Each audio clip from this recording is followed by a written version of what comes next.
Well, this is MindShift, and I'm your host, Avneet Kohli. Like every single episode, bringing to you the best minds across science, spirituality, and business to help you invest in self mastery. So I'm absolutely eager to know what you guys have been up to the last 2 weeks. What have you been reading? What's happening with COVID? Every single thing that's been up with you. During this episode, I have a very, very special guest who is going to be talking to you about youth and social change. To tell you a little bit about him, while most 18-year-olds are busy coming up with schemes to make money, my special guest today is dedicated to getting India its rightful place on the international stage. In 2011, he founded the India's International Movement to Unite Nations, which is fondly called the IIMUN, with the sole aim of uniting the world the Indian way. His sincere efforts led him to holding the first ever full fledged Model UN conference inside the United Nations headquarters in New York. Over the past decade, IIMUN has grown into becoming the world's largest offline social platform backed by 26,000 young volunteers who annually impact nearly 10 million students across 160 cities in 22 countries. I need to take a deep breath. Well, that's a lot of impact. Ladies and gentlemen, get ready as I introduce you to my special guest today.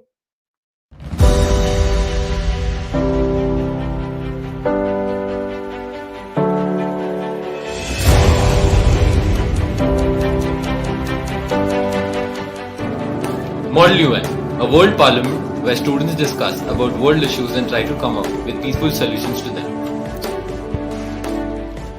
Namaste.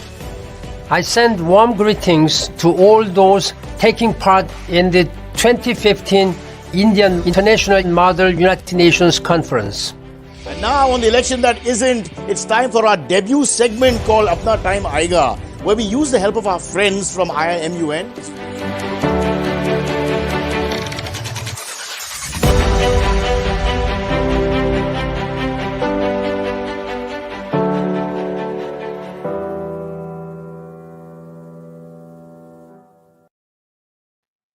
Guys, join me in welcoming the founder and president of India's international movement to Unite Nations, whom the Economic Times refers to as a future prime minister in the making. Give a round of applause wherever you're sitting to Rishabh Shah. What's up, Rishabh? What's up? So good to see you. Out of all the quotes out of all the quotes that exist, I think the one with the Economics Times is the most misplaced. But I'm glad to be on the show, and thank you for having me. Well, I know you're a very, very humble gentleman, but I've actually got my team to dig into every single article that exists on you. I know that you maintain quite a low profile, but we've managed to source our facts. So they come from authentic sources, and it is credit well deserved. So kudos to you. Well, no, thank you. That's, like I said, very, very kind of you. And it's a lot of people who work behind the scenes, and then you're there because you're the face of it. So honestly, it's the effort of a lot of young people, whatever little IIMUN is. So it's very nice, like I said, to be here. I see you've been doing a wonderful job with your show. And I think a lot of people across the globe watch it, and so also in India. So it's very exciting to be here. Well, it's still growing, and God bless aapke muh mein ghee shakkar that people across the world watch it soon. But thanks to COVID, actually, I started this, and I felt like there was a major need for people sitting at their homes to be, to be fed with positive programming. And that is my sincere effort with anything that I do. It's inspirational, life-enhancing content, whether it's the programs I have, the shows I do, whatever it is that I do, I'm completely about human transformation. And in fact, even the guests that we bring on this show is about people who've been change makers. They've kind of, pushed the tide in a different direction. And I am so excited to actually know. I know it's been almost a decade, or I think 11 years that you've been doing this. How did you begin, Rishabh, and what was the motivation to get started? So yes, it's almost been a decade. It's been about 9.5 years, and it's been very exciting. It's been a journey to in a small way. It's been very fulfilling. What motivated me to start it is ideally the idea that as a country and as countries across the world, we've been very dominated by or very mesmerized by the idea of the West, the American dream, the Hmm. idea that the Western world is in very many ways so enchanting and enticing, but we keep forgetting that it's countries across the world, and as it's popularly said, the capitals of the world are moving east. Hmm. So the idea essentially is that when you're talking about the East, India is one of those nations which has got a rich culture, rich history, rich background, and but somehow people in India look at the West for answers, forgetting that most of the answers lie in studying our past. And like somebody who I really revere and respect, Dr. Shashi Tharoor, said that if you don't understand where you've come from, you won't understand where you're going. So the idea is that through understanding India, we want to be able to unite the world, and that is what the organization essentially does. That we try to via the organization unite the world in terms of the younger age bracket by sensitizing them to what India stands for. So this happens through conferences and dialogues and seminars and so on and so forth.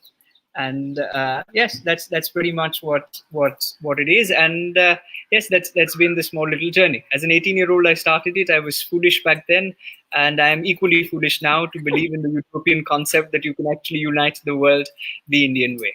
So yeah. Well, for the mere fact that this is a youth run organization, it's done by the youth, for the youth. I think you've already, that movement, or let me say that tornado has already started catching pace. And the fact that you guys have lasted a decade, man, it's not easy. And I can only try, actually, I cannot even put myself in your shoes because I don't think at 18, as much as I'm quite patriotic, I don't think I would know exactly where to get started, what to do, though you would be very motivated to, have an impact and do things differently, but you almost always don't know where to begin. And certainly leading your patriotism to actually going and, raising the national flag in the UN headquarters is something else. So tell me about that moment when, for the first time, a bunch of young kids, I believe it was 200 of you that you were, leading to the UN headquarters in New York. What was that moment like? So again, like I said, that's one of the most defining moments in the small journey that is IIMUN. And Hmm. I think it's a very patriotic thing to be standing in the United Nations on the Independence Day. Hmm. And as the first Prime Minister, very he said in his speech of tryst with destiny, and he said, while the world sleeps, India Hmm. awakens. Ironically, of course, the world was awake at that juncture, and though it was midnight. But the idea essentially is that when we talk about that moment per se, yet causes me some goosebumps, because I think as a kid growing up, one of the things that I've seen increasingly from my travels across the world is that India is yet finding its place across the world. That we've given the world a lot of great people, right from Sachin Tendulkar to Mahatma Gandhi to all of these wonderful stalwarts across. But as a country, we're yet being accepted and finding our place. And in a small way, albeit in an infinitesimal manner, where we're trying to contribute to that idea of India across the world. So when I think more than the 200 kids, when diplomats etc. saw it, and when ambassadors across saw it, and when they saw young Indians do it, they said that we keep talking about young India and the fact that we're the youngest country and so on and so forth. But when the ambassadors from different nations saw it, then they understood that in a small way that India has arrived in the UN as well. So yeah, and I think a lot of people are to be thanked for that, and I'm very grateful to all those who made it possible. Rishabh, you touched on a very, very important chord in my life, because I wish I had the awareness while I was picking my major in university, and I knew that diplomacy, or I knew what course to take to possibly become a bureaucrat, or, I mean, I especially grew up here in the UAE. All the more, though you're studying an Indian syllabus, I'd studied Delhi board, but we didn't have the option of, learning anything related to international affairs, to diplomacy, you name it. So it's amazing that you guys at least have familiarized the youth that there is a career option, or there's something that you have a voice. But I'm just wondering, what do you think can still be done today? Because I believe the Model UN conference, a lot of them learn their public speaking skills, they learn how to put forward their point, but they don't land up in office where, we really need the youth to be playing an active role in office and take the reins in their hand. How do you think that transition can happen? So you're saying in office, in terms of public office, I'm guessing Yeah. in terms of government. Yes.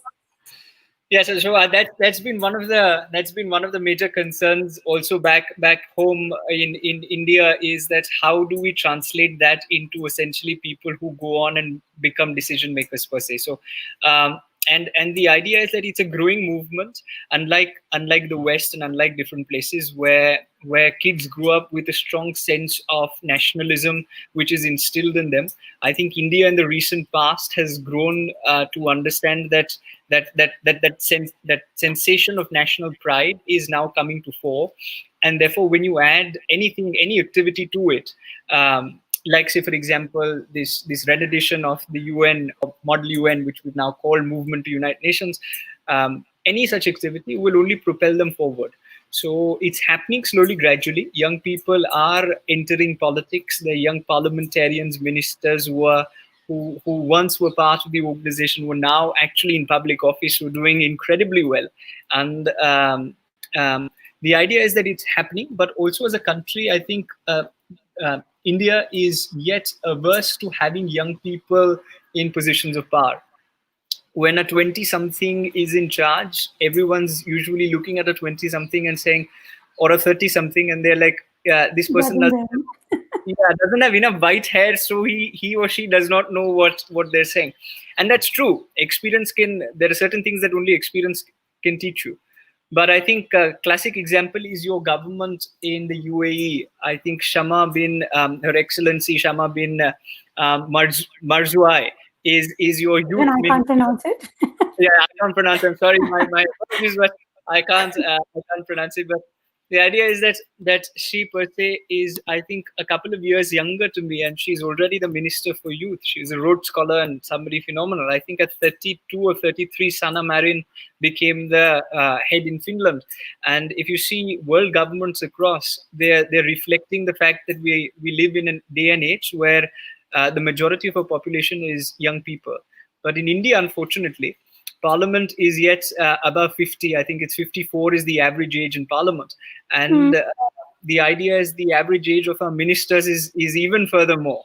So, so I think it's going to take a while, and government must understand that it's time to pass on the baton to young people, because young people form your voter base. And if they form your voter base, then they should also be having the power to make policies. So you can't have an 80-year-old make policies for a 20-year-old. We need the wisdom of the 80-year-old, because they've seen they've seen India right through. But you need the 20, 30, and the 40-year-olds to make decisions. You can't call a politician in his 50s. I'm sorry, you can't call a politician a youth politician. And you can't call a person who's 41 or 42 as a person who's asking too much when it comes to when he's young and he's going above and beyond. I refer to the case of a popular politician in India who rebelled against his party and said, I want to be the chief minister of my state, but was told, saying, you're asking for too much too young. At 42, if you're asking for too much too young to be a chief minister, when will he go on to become, if at all, when will he become a prime minister?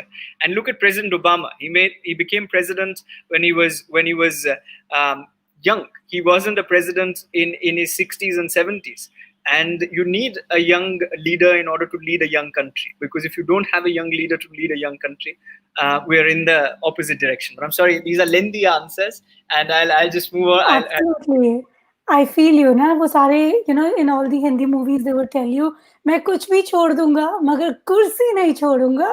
So I hope whoever the right set of ears and eyes are watching this, and at least they stumble on this sometime and they hear us saying please allow us the opportunity. We know what we need to do in our country. Allow us some voice to take. So I hope you guys hear us. Absolutely, I absolutely hope that these guys hear us, and I hope they bring about change in a small way, because I do fear that if young people are not heard, then irrespective of whatever we're trying to do, it's going to become a problem. So, but then again, I'm very hopeful that governments will listen, and world over this is a trend. So I hope India is going to be a trendsetter, not be somebody who's going to be left behind.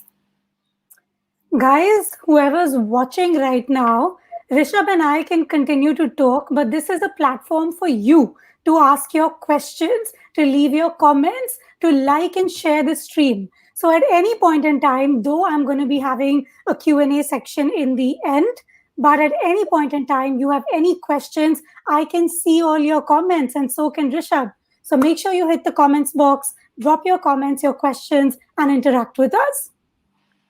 Rishabh, I think something that you mentioned was, that the youth is not taken seriously.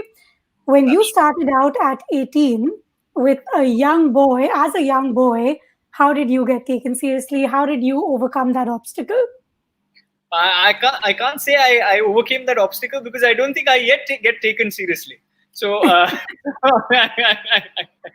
so there's, but now there are a few white strands, and therefore that helps. But one must not take oneself too seriously. But I hope that the points that we bring to light are points that government takes seriously and across, and we can make a small difference. But how did we overcome the challenge? Quite honestly, it's only been as I've grown older that people have started taking things slightly more seriously. Otherwise, as an 18-year-old, I can tell you that I waited outside the Chief Minister's office for about 8 hours for an appointment, and at the end of the 8 hours, I was politely, rather not so politely, told, saying, the Chief Minister is far too busy to see you at this juncture, and therefore he will see you much later.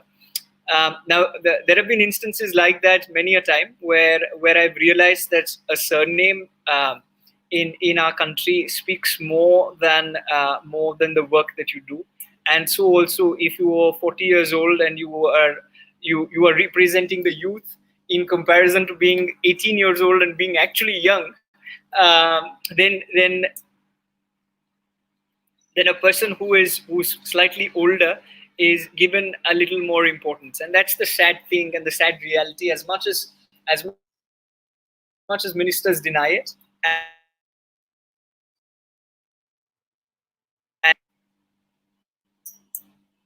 We lost your voice in the middle, Rishabh, once more. So as much as ministers deny it, I hope not too many ministers are watching this, and I don't know how many of them will watch this, because if they do, they won't be too pleased with what I'm saying. But the sad reality in India is that as much as ministers deny it, young people are utilized more as vote banks and less as people who can effect change on ground. And I think that must change.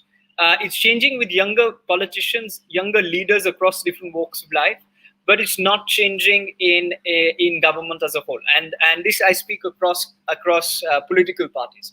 So that hopefully that change will come. Yeah, Rishabh, it brings my mind to two things. I believe you were one of the first, you can say, young enterprising guys who actually got first-time voters, almost 20,000 of them in number, to vote for the very first time. How did you manage that, yaar? Like, how do you do that? Like, I mean, that's a crazy number, and that's a crazy thought. It's one thing to be modeling the UN conference and helping the youth talk about, global, national, local issues, but it's a completely different thing to be able to educate them and motivate them to go and actually vote. and take actual interest in what's going on in the country. So, how did you manage that? And did that help you get taken seriously? That 20,000 youngsters landed up there to vote? So thank you for the question. You give me far too much credit. I don't deserve it. Um, the people who actually did it were, again, like I said, a team that's actually gone ahead and got those people to be interested. If I single-handedly did that, I would have many more Instagram followers. But the idea essentially is that. But well, the idea essentially is that 20,000 people, to get them to be excited, because I think, like the Indian Prime Minister says, that it's a festival. It's the biggest festival. It's the festival of democracy. And if we do not participate in the festival of democracy, we may be celebrating Diwali and Holi and all the Christmas across, but this is the biggest festival. And universal adult franchise at 18, in my personal opinion, is yet too late. I think as a 16-year-old, people are should be politically they're already politically conscious, and they should be given the rights to vote. But to get those 20,000 odd people to go and vote was more the effort of young people who also were 20, 21, 22, who said, look, this is our opportunity, or who were 24, 25, who had voted once, and who told them the importance of voting. And I think that's how those 20,000 people landed up voting. So it had nothing to do with my face. Trust me, it had nothing to do with me. In fact, if they would have seen me, they probably wouldn't have voted. So the only good thing that I did was not land up interfering too much in a process that I set about. And that's about it. Rishabh,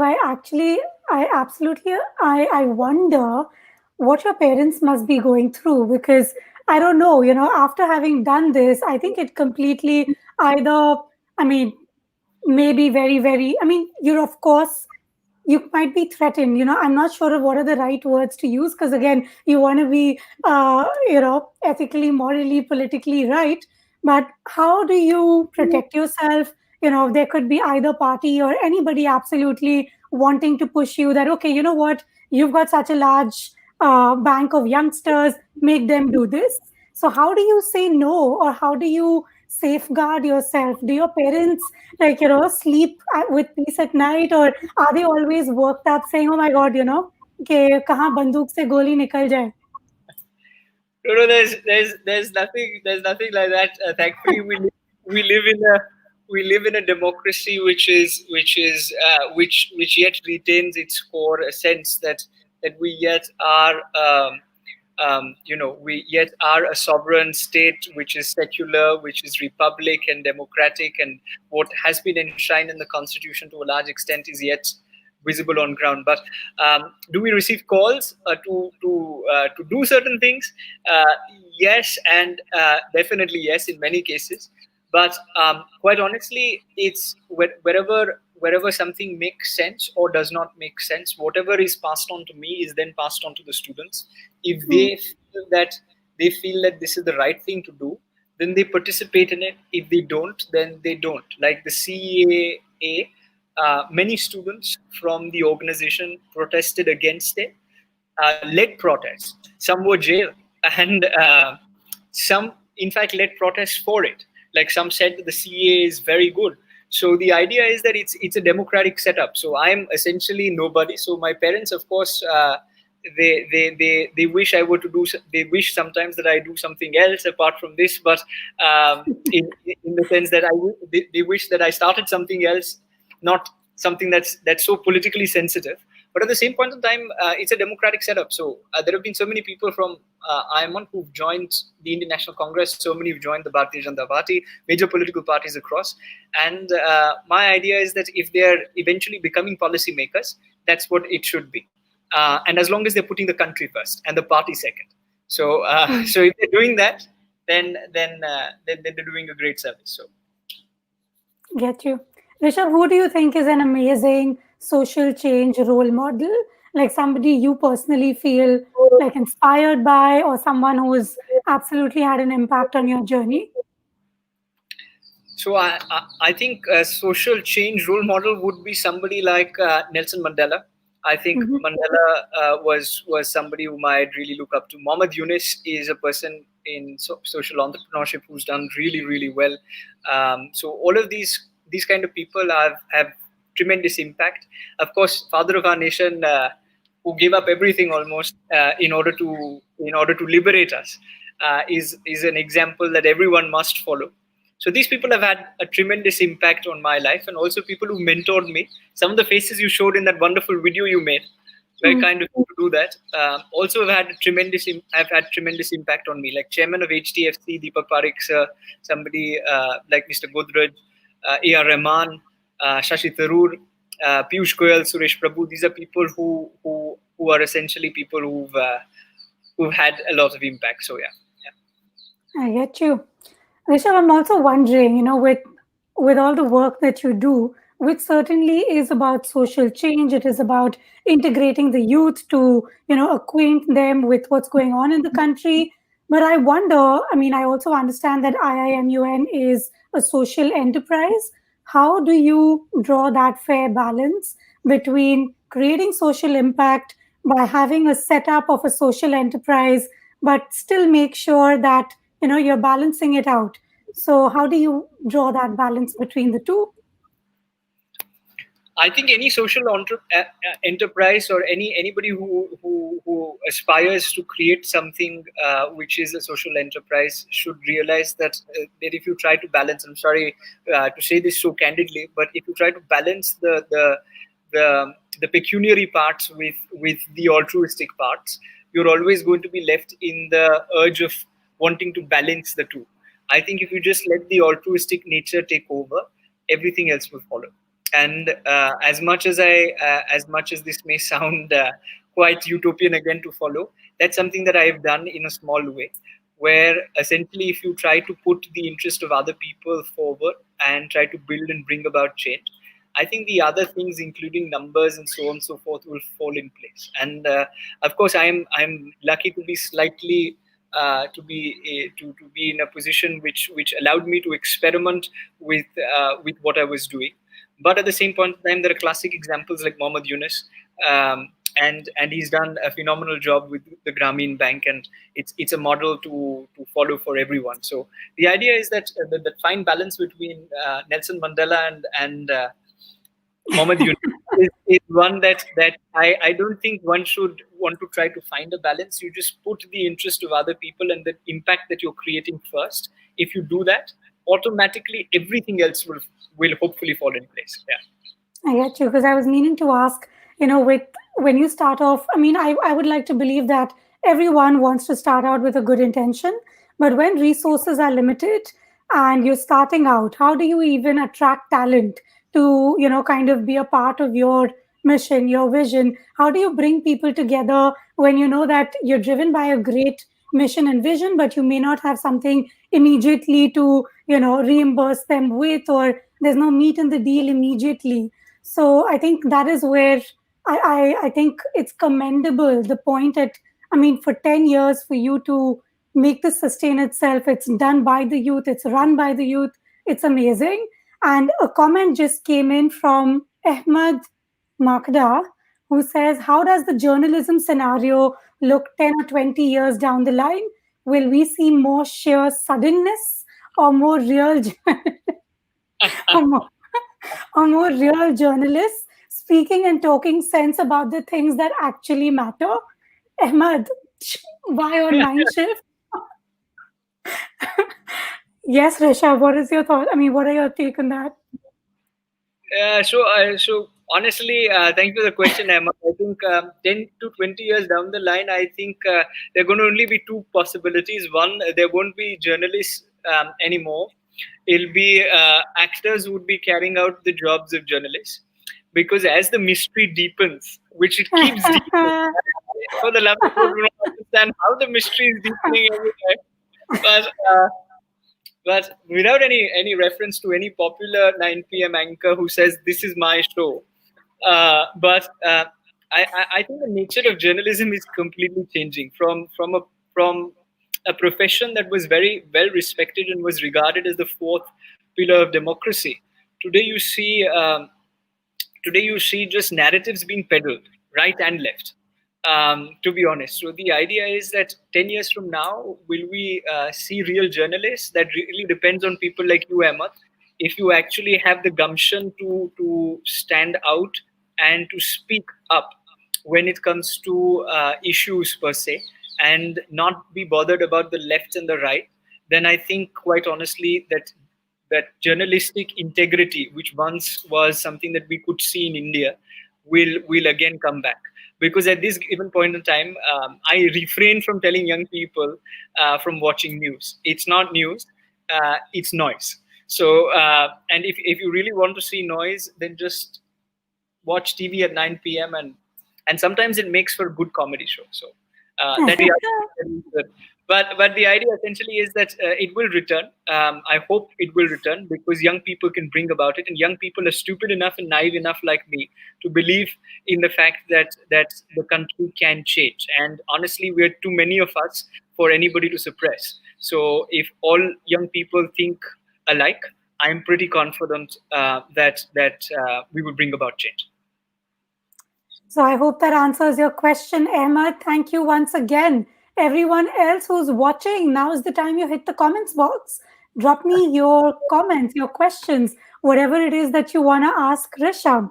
Otherwise, I'm going to ask him what I have on my mind, which is Rishabh, what has been the biggest obstacle and what is the current biggest obstacle with running an organization such as IIMUN? So I think the biggest obstacle is how to balance the fact that people have different motives and different reasons to be associated, and how to balance all of those people and yet maintain integrity and morality is what is the most challenging part. So it's at this juncture it's fairly easy to succumb to a lot of things that are offered, but at the same point in time, and also a lot of things that are not offered but are dictated. But to be able to draw that fine line and to keep saying no is something that one has to learn, and one is yet learning. So there are many times that we find it very difficult to say no, but we're just learning how to start to say no per se. So that's the biggest obstacle today. And I think a few years ago, the obstacle was can we be taken seriously? Because quite honestly, nobody takes 16-year-olds and 19-year-olds seriously. Now that I'm a little older, probably some people say that he's got two white hairs, like I said, and therefore we should give him 2 minutes to speak at least. But before that, I don't think so. That was the biggest challenge. The challenge was how do we be taken a little more seriously, and to date, that's something that we're dealing with. And like I said, in our country, youth leaders are considered in their 30s and 40s. I sometimes I sometimes wonder how can a young leader be in their 40s and be leading somebody who is 18 and 19, because you are out of you're not Rishabh, you catching. got to be positive, yeah? If that's considered to be, I mean, at 40, if someone calls me young, I'd be like, thank you, that's amazing. But I guess in this context, it's just weird. But I have nothing against people who are 40 and who are leaders of a country. But by the time you're 40 and you're 50, you should be leading a country, or you should be leading, bringing about real, tangible social change. You shouldn't be you shouldn't be a party president, and you shouldn't be somebody who says that I am a youth leader. Because at 50, if you're a youth leader, then how can you be the prime minister?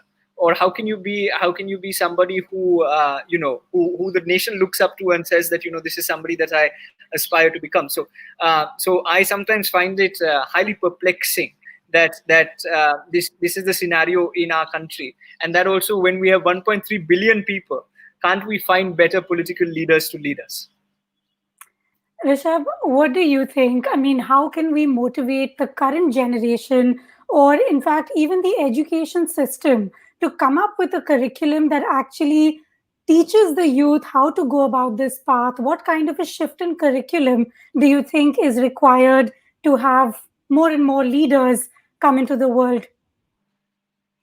So I think it's a very important question, because I think the future of our country is shaped in our classrooms. That's what Sarvapalli Radhakrishnan said, and being the first vice president and second president of the nation, he obviously knew what he was saying. If we do not take care of the education system, we're not going to get anywhere. So I think the change will only be brought about if we change dramatically the curriculum, and instead of coloring the curriculum, which is either saffronizing or otherwise, uh, the idea should be of how to propel these people into the political system, or just into the system in terms of bureaucracy and so on and so forth. And to that end, I find it very surprising that the new education policy in India, and so also a lot leaves a lot of policies in the past leave a lot to be desired. Much credit, of course, to the government to come up with a new education policy, because for the last 30 years, for some godforsaken reason, we could not even come up with an education policy. But there's so much that needs to be done. Like, say, for example, one of the small recommendations via your show, which we've been mentioning to multiple governments, is why not have a fast track system for young people at 16 to 19, or 16 to 25, to go in and work with government officials at different levels, and not work in terms of ek cup chai leke aana, which is what normally happens, but work with where you frame policies, or you understand what's happening on the grassroots level.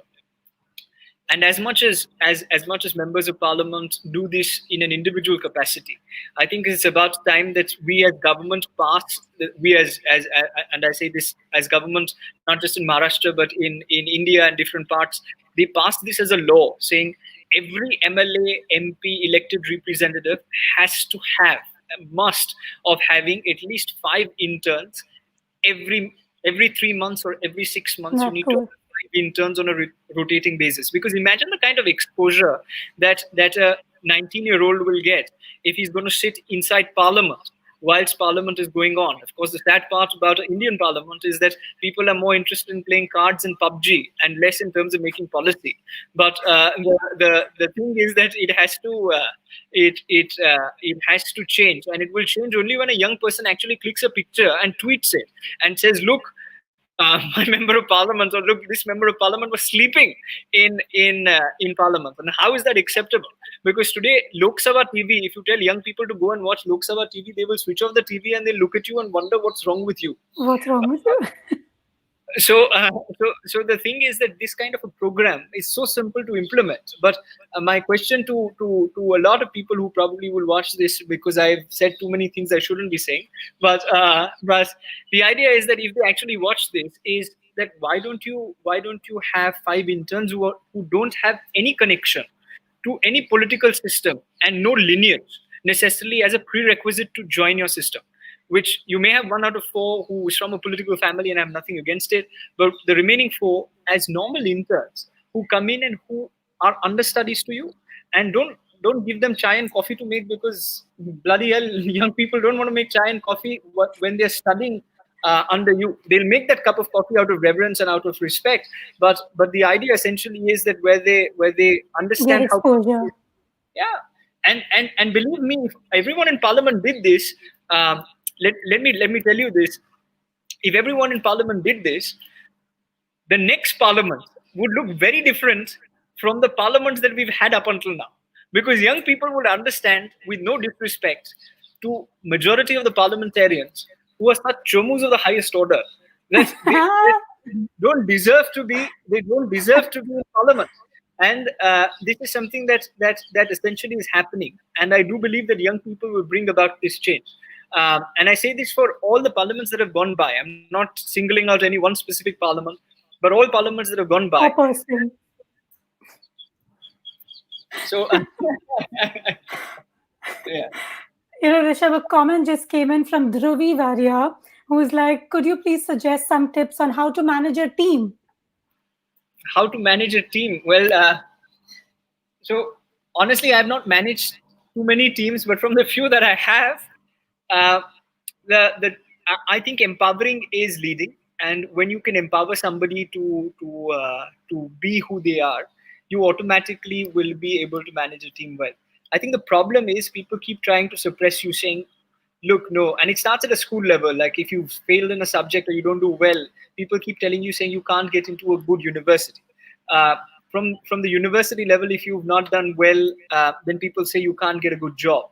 If you don't land up getting a good job or a good placement, people will tell you saying you're not successful. I think I've always believed that the people who are the biggest underdogs are the ones who are going to be most successful in life.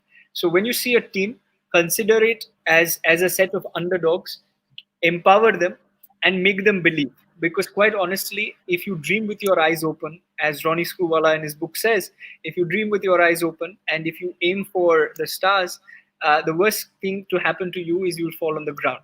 But if you don't aim for the stars and if you're just going to aim for the ground, then I don't know where you're going to fall per se. But then hopefully you won't land up becoming me. But the idea essentially is that you want to try to bring about change by empowering people, and that's what I do try to do when I manage a team. Let them be. Make them. Amazing. Thank you. I hope that answers your question, Dhruvi, and thank you once again. Rishabh, talking about empowerment, what do you think are the essential skills or mindset that the youth needs to have if they want to grow into being a successful entrepreneur, a successful leader, a successful politician someday? What do you think are the essential skills and mindset required? So I think the most important skill set, or the most important skill that I think a young person should equip oneself with, is the fact that uh, more than skills, and I would say this, more than the skills that one, because it's not necessarily a skill, but more than a skill, it's a quality, and it's a quality that I find very rare in people per se, which is sad, is the ability to be able to put somebody else's interest above yours. Um, the quality of altruism is missing in almost multiple generations, and I think young people, if they are imbibed and taught that quality very young, right, whether it's entrepreneurship or whether it is politics, whether it is whatever walk of life, if you can give more than what you receive, you will be successful. But if you cling on to what you have and you just desire more and more and more, you are eventually going to just be you're going to be running after nothingness. So the idea is that I firmly believe that, and probably this is, like I said, this is because I speak from a position which is different from the very many realities that a lot of people have to face. Is if you can understand the art of giving, then you will understand the art of living. But if you do not understand the art of giving, you could be the most successful person in life, but you're not leading life to the best of your ability. So I think young people who want to be successful understand how to put somebody else before you. If you do that, then half the battle's won, because then whatever team you manage, whether it's in politics or whether it's in any walk of life, you'll just be very successful. And that was the question that I think Dhruvi asked that question. So and that's just led on to your next question, which hopefully is the answer. That's an amazing thought, Rishabh. Honestly, I think it's all about the value that you can add and you bring to people, and you bring it without having an agenda of your own. So I think it's amazing that you actually encapsulated it beautifully, because that's actually where, I mean, if you talk about social impact and you talk about social change, it's got to begin with having the seed of giving without having your own personal agenda. So very well put. Thank you so much. And not seeing the, and not seeing that myopic, sorry to interrupt, but not seeing that myopic view that a lot of people have, that what if she becomes more successful than me, and what if he becomes more. Unfortunately, in our country, and I think in our school system, the competitive attitude is far too much, which is where we forget that to celebrate the fact that somebody else has got 100 on 100 and we landed up with a 98 on 100. Not the end of the world, but we're taught as young boys and girls saying, Sharma ji का बेटा को आप 100 में से 100 मिला, आपको you just got 98. So how did you get 98? My thing is that celebrate Sharma ji ka beta, because quite honestly he's got 100 on 100. I don't have the academic prowess to get 100 on 100. I'm very happy with my 80 odd percentage, and I'm good in ABC. So that I think, for parents who are watching, and who just generally people who are slightly elder who are watching, stop making your, like, my mom and dad, thankfully, touch would have never told me saying your best friend got got 89% and you got 86%, how can you live with yourself? But I've heard this 600 times, where all my friends used to get the same thing, saying, how did Rishabh get a little more marks than you? But in retrospect, nobody's asked me ever how much you scored in grade 10, nor did you introduce me with my academic qualifications. I think we're at a very interesting point, Rishabh. We're right from the political system to the way society works to the curriculum. Everything is in a very interesting evolutionary stage because whatever we're talking about, I mean, just my last guest, we were talking to her about how the entire educational system is based around what was needed in the industrial age and the entire logic behind producing, kids out there in batches whose life purpose is to get a job and be secure versus them, I mean, along that path they completely neglect their mental health, their holistic growth, rather than just I need to get a job and get like 30,000 rupees and I'm going to be successful and follow that chain of get married, have kids, da da da da da. So I think that entire people are talking about mental health these days. People are talking about a shift in education. They're talking about self education where you pick and choose what works for you rather than just have a one size fits all and have one sheet of paper which no one really asks for. So I think it's a very interesting time to kind of see where we maybe another decade from now I'm the next Oprah and you are the next Modi and we're doing this again, and I think that'll be amazing. I wish that you were the next Oprah, but I'm happy. I'm happy to motivate the next Modi to become the next Modi. I'm not happy to take the plunge in politics. That I think is not that. Somebody needs to be outside. Somebody needs to be outside the system to help build the system in a small way. If everybody joins the race of being in the system, then there will be few who will. Then there will be nobody left outside. So I hope, but I hope that you are Oprah, and I see that I see that you're going there. You're too kind, but I really feel like, as you rightly said, sometimes being out of the system allows you more power than being in the system. So, but however, I truly wish with the, the commendable work that you've done with IIMUN, you only grow leaps and bounds. You have larger impact, larger reach, and at least whilst, I mean, the youth has a face, and I hope that's you.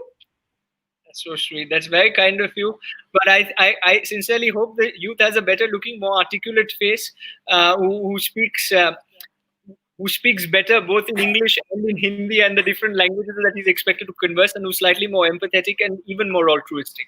I think if we get somebody like that, I think the youth will be in a better position. And there are very many out there who are like that in our country and across the world who are doing it. So, but I'm very happy to be on the other side of the fence and be here and try to add the 2 cents to the conversation. Rishabh, my last 2 questions for you. In the for-profit world, you keep the scorecard with measuring sales revenue. How do you keep the score in a non-for-profit world? So I think in a non-for-profit world, the main thing, and that's what we've attempted to do, is what is the tangible change that you are bringing about. So what's the social impact that you're causing? So how many people are you motivating to bring about social change? How many people are taking up politics, bureaucracy, international relations, whatever the field may be? Some are doctors, lawyers, whatever it is. How many of these people are actually bringing about tangible change? So the metric that I personally use is how successful are the people who were once a part of the organization. If they're successful in bringing about change, then to some extent we deserve 0.00001% of the credit. But the more the number, the further the further I feel that we've brought about some change. So I measure change in that sense, and it's very easy to quantify it in the pecuniary sense, because then automatically it's just the amount of money, the number of dollars that you earned, which will eventually lead to how good or bad this company is. Unfortunately, in when it comes to a social sphere, there's no metric for evaluation available, which is why the metric that I personally use, which I hope more people start using, is how successful are the people who were once associated or who were once a part of the system that they yet call home in some small way, which is IIMUN. And if there are more such people who come out of the system who do crazy things, I think then that day, when hopefully you become the next opera, and then say that, we're running out of guests, and we need somebody really useless and senseless to come in and speak and entertain our audience for a while, then probably I'd be happy to come in and tell you, saying that, look, these many number of policymakers and these many people who are now bringing about real change, and that would be the most fulfilling part per se. To everyone who's watching, now is the time you put in your questions because we're nearing the end. But Rishabh, I think the underlying theme of everything we've been talking about is if you have a vision, you Right, have dreams in your eyes, whether right, it is capital, whether it is not being taken seriously, whether it is facing whatever obstacles you have to, if right, you are hungry and you have the drive to make something come true, you will. And no matter what you might think is an obstacle, it truly isn't. Because if there's a will, there's a way. So, for all you guys who've been making excuses, who've been thinking that, oh my God, but my dad is not this person, but I don't have this much money, but I don't know how to speak in English, but I'm in a small city, drop all those limiting beliefs and just get started. Because maybe another 10 years from now, I might be speaking to you, you might be speaking, you might be impacting so many people. So get out of your head and get into doing some action. Rishabh, my last question to you. What is the single mind shift you would like every viewer to have? the mind shift, I think you summed it up already. You In summed your it up. opinion? In my opinion, I think shows such as, before I answer that, shows such as mind shifts actually bring about that mind shift, like you were saying, that little thing that you said, that don't think about what you're born with, but think about the legacy that you're going to leave in the planet. And to that end, the mind shift that I would love every viewer to have is that, from learning how to say or feel that you are defeated at every juncture. Whenever you feel defeated at every juncture, and you feel that the world is coming to an end and there is no solution to things, remember that every adversity brings about opportunity. And if you are able to convert an adversity into an opportunity, then quite honestly, then I don't think there is ever going to be an obstacle. So whenever somebody asks me saying, has there been an obstacle in your life, I'd rather say that that's been an opportunity. And the pandemic is an opportunity. Look at you. You've converted this into an opportunity. It is, you've started a new show. You're bringing about positive change. And the idea is, if more and more people started thinking the same way that you do, Avneet, I think the world would be a better place. To that end, I sincerely hope that every time a viewer faces adversity in life, he or she realizes that this is the opportunity that I have in order to bring about positive change. Like I said, albeit in a small infinitesimal manner. But if you add those small infinitesimal bits, you will bring about a gargantuan leap in the way society is. And like you rightly said, that with the young demographic, population which is so young across the world, we can only look to a decade which is positive, and anything that comes our way, I think we as young people know how to convert that into an opportunity. So it was a pleasure being on your show, and thank you very much for having me here. Thank you, Rishabh. Thank you for being here. I absolutely loved what you said. And I think if I was to end this episode, it would be that the word fail is the first attempt in learning. So, no matter where you are, no matter what the circumstances, get out of your head, get into taking action, and the world is yours. Until next time, this is And, me, and Avneet Kohli. Avneet, Sorry. before I leave, just the quote that comes to mind because you just said this is, a gem is not polished without rubbing, nor is a man made perfect without trials. So irrespective of the number of trials that you have to go through, you're not going to become the Kohinoor if you don't undergo trials. So it's just the number of times you fail and you stumble. If you keep considering that as an opportunity to grow, I think you'll be successful in life. But you summed it up better than I did, so I'm sorry to end it. But it's been a pleasure. But it's been a pleasure and a privilege. Thank you. Thank you so much, Rishabh. It's been amazing having you here. I wish you all the very best with every single thing that you do moving forward. Rise and shine. But I'm going to have you off the stream 1 second. Guys, thank you so much for being with me. This has been a crazy episode. I'm kind of overwhelmed with the number of comments and views and trying to manage the tech at the same time. So, guys, thank you so much. This has been a phenomenal episode. Go back. All the people are going to stumble onto the stream later. Make sure you make your notes, you take away nuggets of wisdom, and most importantly, just keep walking your path, because no matter what, you might fail, but failure is the first attempt in learning. Until next time, this is Avneet Kohli taking your leave. Shabak khair.